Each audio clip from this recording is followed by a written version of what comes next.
여러분 안녕하십니까? 광주 MBC 뉴스데스크입니다. 대전의 코로나19 확진자 일가족이 나주 중흥 리조트에서 사흘간 머문 사실이 확인됐습니다. 이 가족이 워터파크를 이용했을 땐 다른 방문객 1,500명이 함께 있었습니다. 방역당국은 리조트를 임시 폐쇄하고 확진자와 날짜가 겹친 방문객들에게 코로나 검사를 받으라고 권고했습니다. 우종훈 기자가 취재했습니다. 실내외 워터파크와 숙박시설이 있는 나주 중흥 골드스파앤 리조트입니다. 지난 16일부터 사흘간 대전 일가족 확진자 4명이 리조트를 방문했던 것으로 드러났습니다. 특히 가족은 지난 17일엔 하루 종일 리조트 내 워터파크를 이용했는데 당시 워터파크에는 연휴를 맞은 가족 단위 이용객 1,500명이 함께 있었던 것으로 확인됐습니다. 리조트 관계자는 입구에서 발열 체크와 문진표를 작성하곤 있지만 워터파크 내부에선 시설을 이용할 때 마스크를 강제하진 않는다고 인정했습니다. 마스크는 이제 착용을 하신 데까지는 하고 이제 야외 같은 데는 조금 착용을 하신 분들은 하고 이제 뭐 불편해하신 분들은 못하고. 방역 당국은 리조트를 즉시 폐쇄하는 한편 재난 문자를 통해 방문객을 상대로 검사를 권고했습니다. 시설 이용 시 거리 두기나 물박 마스크 착용 등 워터파크 방역 지침이 지켜졌는지 살피고 타 지역 확진자들이 많은 것을 고려해 리조트로부터 방문객 명단을 확보하는 대로 다른 지역에 통보할 계획입니다. 공문을 저희가 명단을 확보해가지고 지금 공문을 보내려고요. 요즘 무증상도 많이 이제 그래서 그 부분은 저희가 조금 지금 상황에서는 어떻게 말을 못 드리겠네요. 방역 당국은 워터파크 이용자들 가운데 혹시라도 확진자가 나오면 2차, 3차 감염으로 이어질 가능성이 크다는 점에서 확진자 발생 여부에 촉각을 곤두세우고 있습니다. MBC 뉴스 우종훈입니다. 코로나19 확산의 뇌관인 광복절 광화문 집회에 전남에서도 100명 넘는 주민이 참석한 것으로 파악됐습니다. 하지만 코로나 검사에 응한 참석자는 일부에 불과하고 나머지는 참석 사실을 부인하거나 연락이 닿지 않고 있습니다. 양현승 기자가 보도합니다. 지난 15일 서울 종로구에서 열린 이른바 광화문 집회. 집회를 주도한 전광훈 목사를 비롯해 사랑제일교회에서 확진자가 잇따르면서 코로나19 대유행의 뇌관이 되고 있습니다. 전국 각지에서 인파가 모여 코로나19 대규모 확산이 우려되는 상황입니다. 수도권 교회, 서울 8.15 집회, 광주 상무 유흥시설을 방문하신 분은 증상 유무와 관계없이 신속히 진단검사를 받으시기 바랍니다. 지금까지 8.15 광화문 집회와 관련해 진단검사를 받은 전남의 주민은 84명.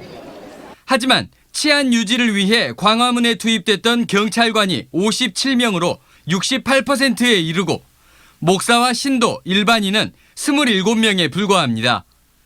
실제 집회 참석자의 자진 신고는 극히 제한적인 상태란 얘기입니다. 경찰은 전남의 8.15 집회 참석자를 현재까지 120여 명으로 파악했지만 실제 참석 규모는 그보다 많을 가능성이 높습니다.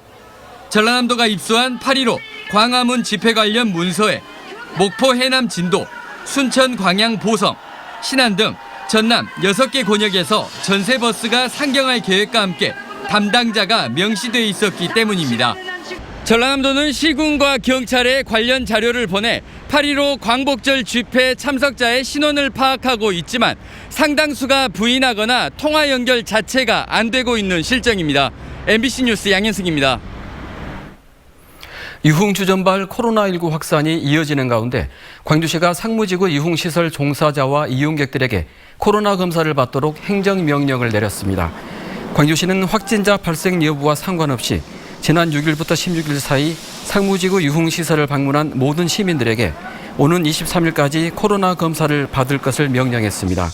또 서울 성북구 사랑제일교회와 광화문 광복절 집회에 참석한 시민들에게도 오는 21일까지 코로나 검사를 받도록 명령했습니다. 재확산세가 심상치 않은 코로나19 때문에 2학기에도 정상 등교는 어렵게 됐습니다. 광주와 전남교육청은 2학기엔 전원 등교를 실시하려던 계획을 잡고 당분간 3분의 2 등교를 유지하기로 했습니다. 보도에 이재원 기자입니다. 교육부 장관과 전국 시도 교육감들이 화상으로 연결된 자리. 유은혜 교육부 장관은 학교에서 밀집도를 낮춰야 하는 이유를 전국의 교육감들에게 설명했습니다.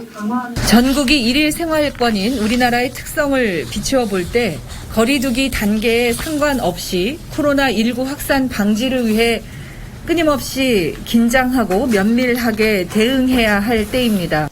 교육부의 강력한 권고에 따라 시도 교육청은 유치원을 포함한 각급 학교에서 밀집도를 낮추기로 했습니다. 1학기가 연장되는 28일까지 3분의 2 등교를 유지하다 2학기가 시작되는 31일부터 전면 등교에 나서기로 했던 광주시 교육청은 다음 달 11일까지 3분의 2 등교 방침을 유지하기로 했습니다. 또 이동식 수업과 실험 실습도 자제하고 학급별 시차 배식에 나서는 등 1학기와 같은 방역 지침을 유지하기로 했습니다. 지금은 매우 상황이 심각하기 때문에 우리 학생, 학부모, 시민 여러분의 적극적인 이해와 협조를 부탁드립니다. 개학과 동시에 전원 등교 방침을 내세웠던 전라남도 교육청도 다음 달 11일까지는 3분의 2만 등교하기로 방침을 변경했습니다. 다만 전체 학생 수가 60명이 안 되거나 밀집도가 낮다고 판단되는 일부 농사노천 학교에서는 전면 등교 방침을 유지하기로 했습니다. 감염 위험도가 낮은 데다 원격 수업으로 인한 학력 격차가 커질 수 있기 때문입니다. 이와 함께 1학기의 경험을 바탕으로 온라인 콘텐츠의 질과 참여도를 높일 수 있는 작업도 교육 현장에서는 병행되고 있습니다. MBC 뉴스 이재원입니다.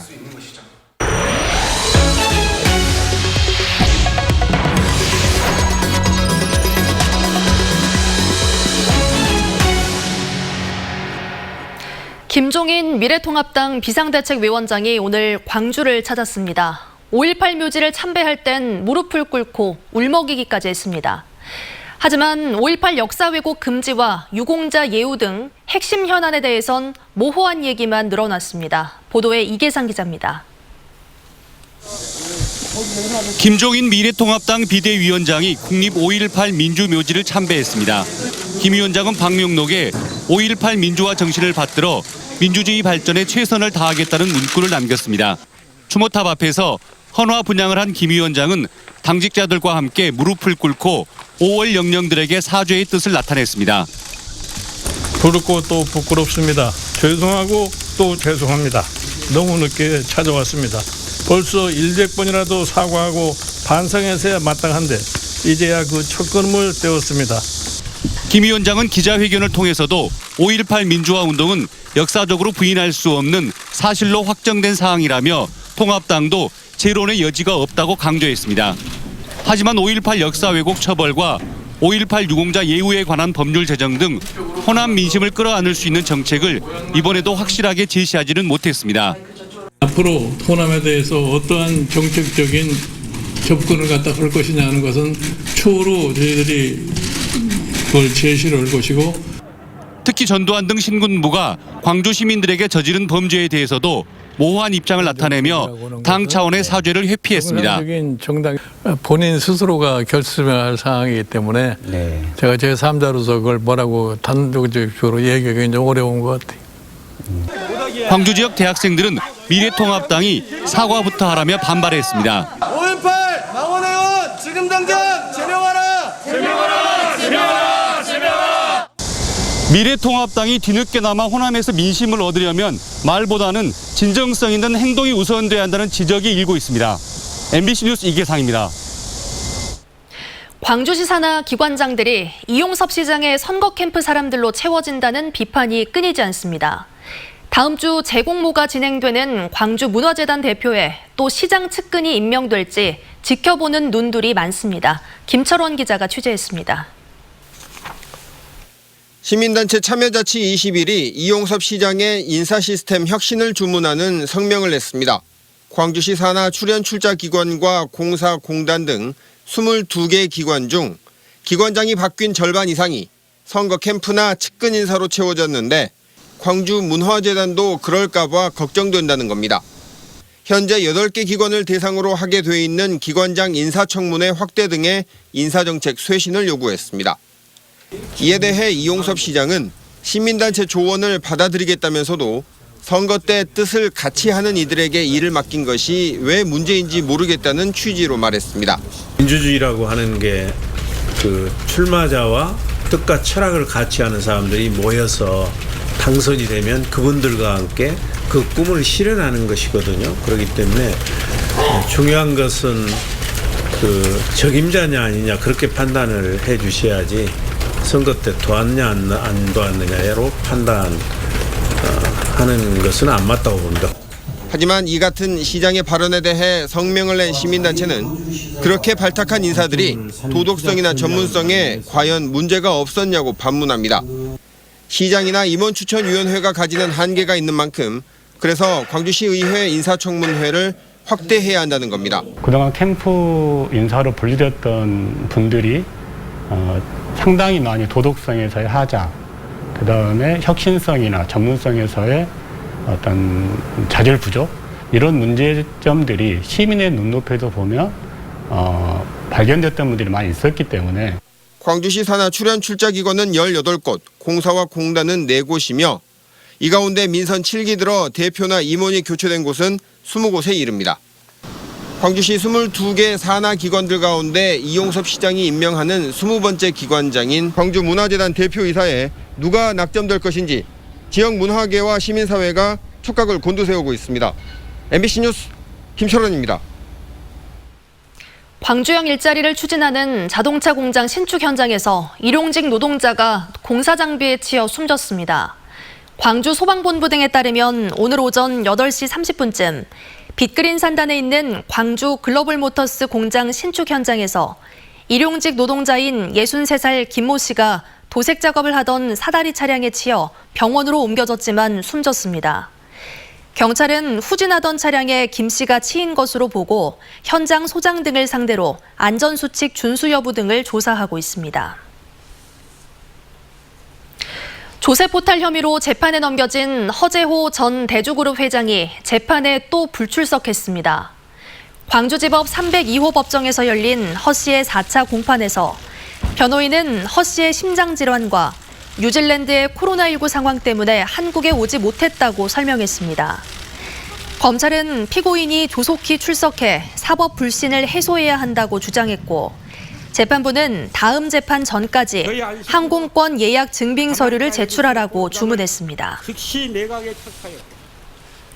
광주 도심 도로의 차량 제한 속도가 내일부터 시속 60km에서 50km로 하향됩니다.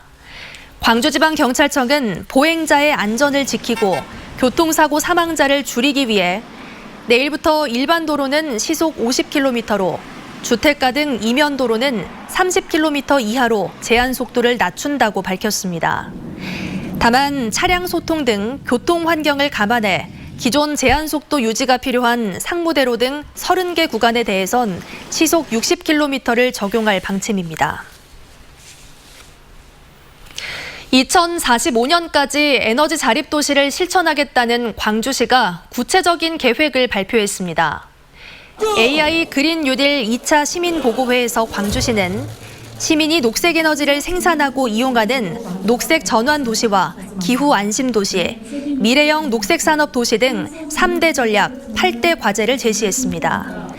이를 위해 시민에너지 발전소를 운영하는 등 신재생 에너지 보급을 확대하고 노후 경유차를 2025년까지 모두 폐차하기로 했습니다. 또 내연기관 자동차 등록을 제한하고 자전거 이용률을 높이기로 했습니다. 무안국제공항의 활주로를 오는 2023년까지 360m 연장하는 국토교통부의 계획에 대해 전라남도가 420m로 연장해 줄 것을 건의했습니다. 전라남도는 내년에 광주 민간공항이 무안공항에 통합되면 한 해 이용객이 300만 명을 넘을 것으로 전망된다며 대형 항공기 이착륙에 지장이 없도록 420m를 연장해야 한다고 강조했습니다.